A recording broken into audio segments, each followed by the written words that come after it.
This past fire season was the worst our state has ever seen. Here in San Diego County, the Valley Fire destroyed dozens of structures and burned more than 16,000 acres.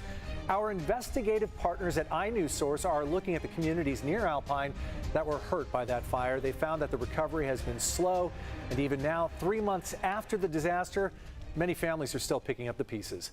Joining me now is inewsource assistant editor and senior investigative reporter Brad Racino. Brad, the financial toll of this fire is still being added up to this day, but based on your interviews, who are the people that were hit hardest and what did they lose? So the reporter on this story, Camille Van Canel, spent some time over in that area, in the Alpine area, talking to some people. One person she interviewed was Eddie Campos. He ended up losing around $1.6 million at his 40-acre hemp farm. Another was Joshua Havens, who is still in the process, 3 months later, still in the process of applying for aid after the fire burned his house, his boat, and all his tools that he used to work as a handyman.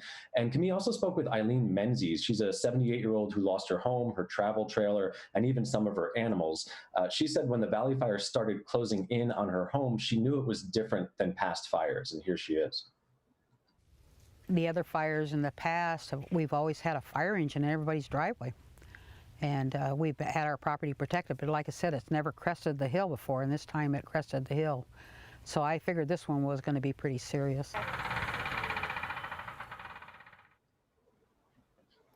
So Brad, what's the biggest obstacle right now for everyone here in getting their homes and properties rebuilt? Why are they having such a hard time getting aid this time? Yeah, well, there are a few reasons. One major problem is that insurance companies have dropped a lot of people in fire-prone areas from insurance coverage, and there aren't many companies that are willing to step in and take that over. In fact, 1/3 of the households that registered with San Diego County for aid after this fire noted that they were uninsured. And even among those with insurance, most people in that area are underinsured. There's also a lot of government overlap from the federal to the local levels, and that can be complicated as to who's in charge of which type of recovery effort. And navigating that bureaucracy can be tough for a lot of people, especially when they just lost everything and in the middle of a pandemic. That's kind of stunning. 1/3 with no insurance because of the fire danger, many more underinsured. This is brutal. How long is this recovery process going to take for them? When can they get some help?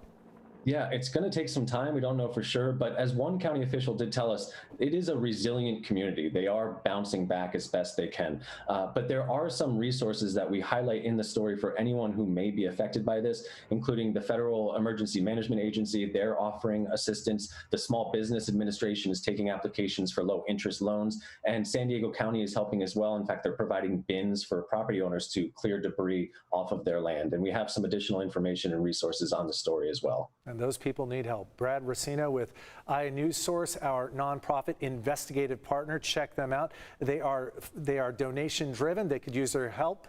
Their website is inewsource.org, and it's a big push until the end of the year. Thanks, Brad, as always, for being with us. Thanks, Carlo.